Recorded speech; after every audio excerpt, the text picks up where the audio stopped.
like nobody else. Good morning, Steve. How are you? Good morning, Hugh. I'm doing well, thank you. Can you give us the top line? Then we'll get into some of the crosstabs on the over the weekend poll from NBC News and the Wall Street Journal. Sure, we have it at a 9-point advantage for Joe Biden over Donald Trump right now. 50% for Biden, 41% for Donald Trump. And how many people did you talk to? Were they registered or likely voters? And how do you weight this?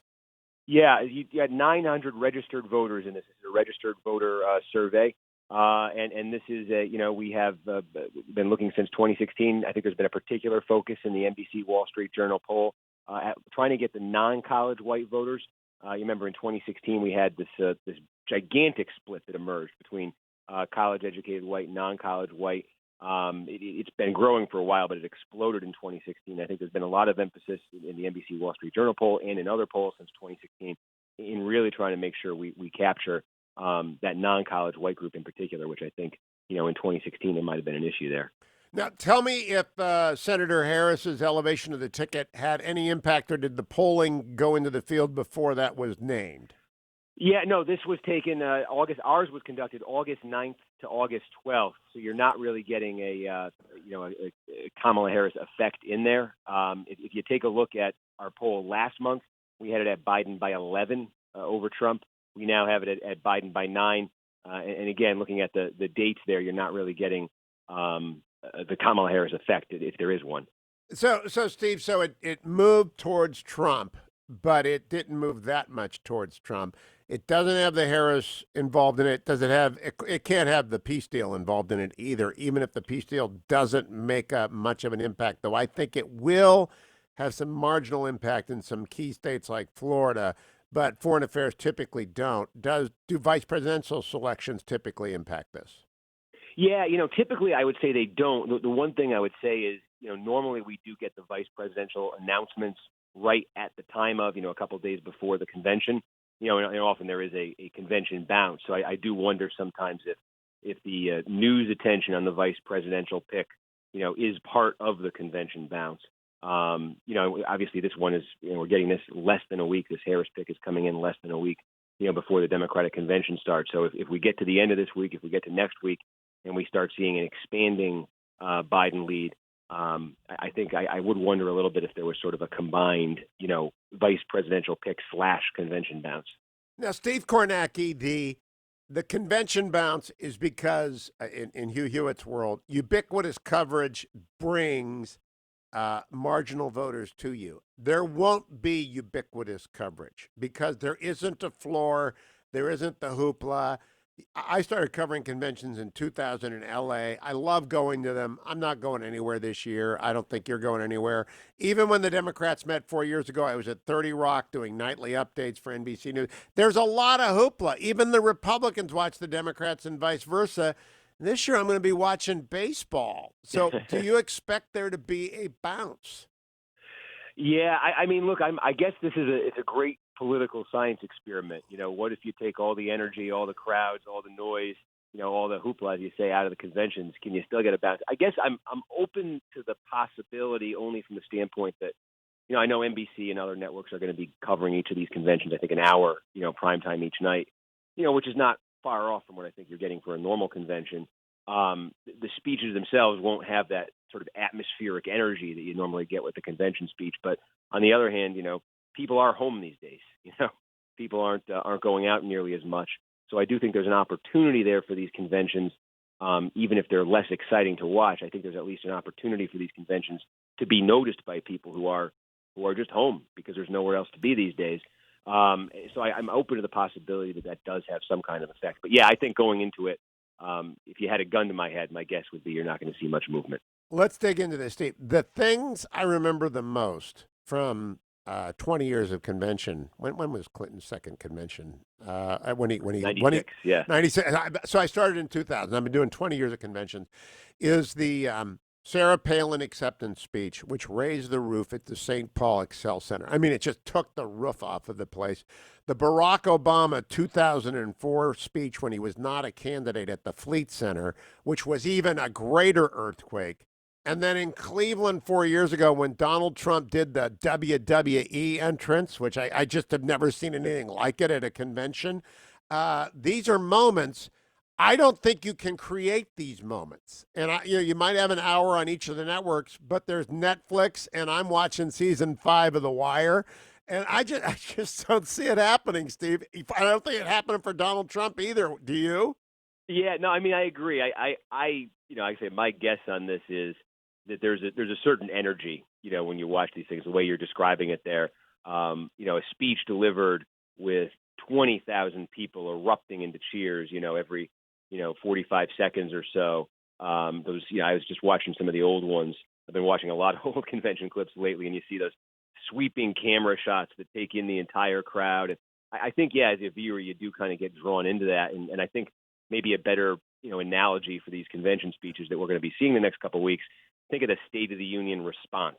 The president addresses the Yes. full chamber of Congress, and then they go to some governor in an empty room somewhere. I think it's going to feel a lot more like that.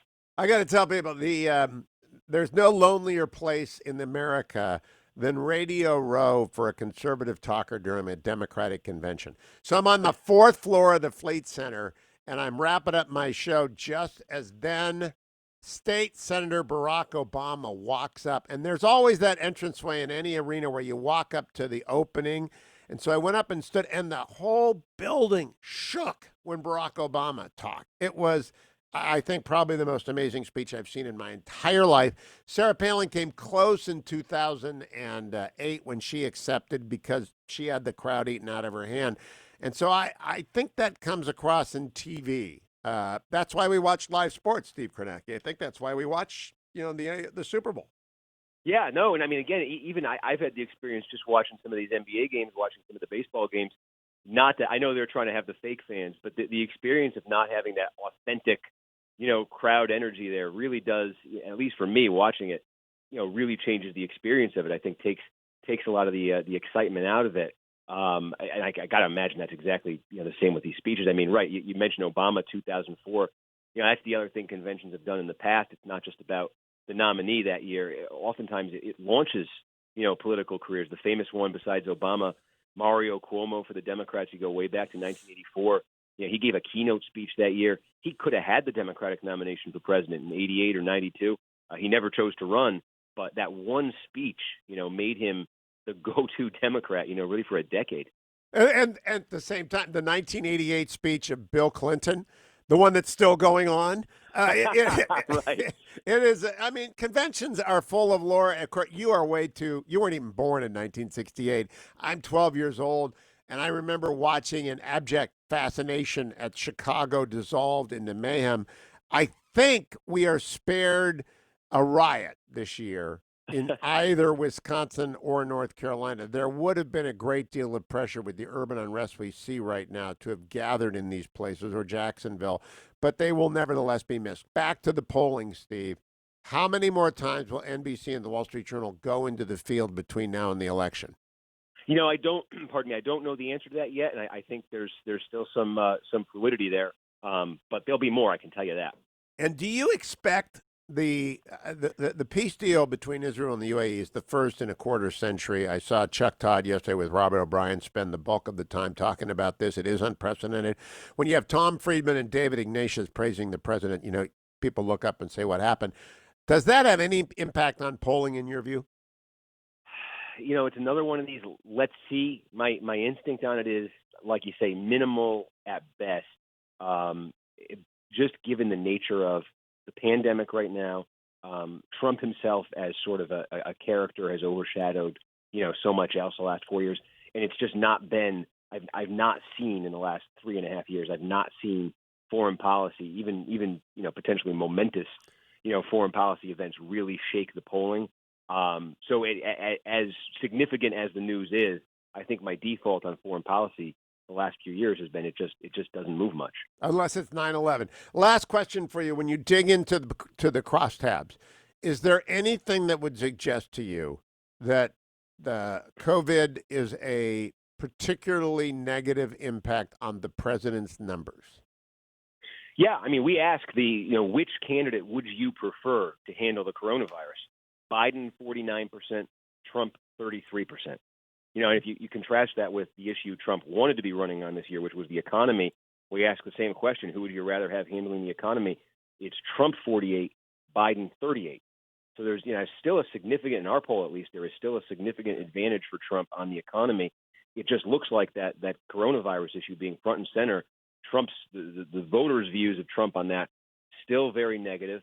They still prefer Biden on that, and that seems to be outweighing the economy right now. Well, this is interesting, Steve. Last question. When I first got into polling with Gary Orrin in 1977 around busing in Boston, saliency matters the most. So you have a 20-point swing there between coronavirus and the economy. What matters then is what matters. And so between those two, do you have a saliency index as to what matters most? Because I could say this election's about getting back to work. Other people might say it's about getting a vaccine for coronavirus, and you could adjust your predictions accordingly. What is the most salient issue in America? We don't have that in here, and I guess when I say this seems to be front and center to voters, I'm just looking at the findings here where Trump is leading on the economy, but losing significantly on coronavirus. And the other one I'd give you, we asked about was race relations. Who's better to handle race relations? Biden 53, Trump 29. Those two things have popped up obviously in our poll in the last couple months. The numbers have looked like this for the last couple months, and it's in the last couple months that in our poll and in others, Trump has fallen behind, high single digits. You see it in low double digits in some other polls with the emergence of those issues. So it's just a connection I make based on looking at that. And to remind me, what's Trump's edge on the economy? In our poll, it's 48-38. Yeah, wow. This election is so wild. Steve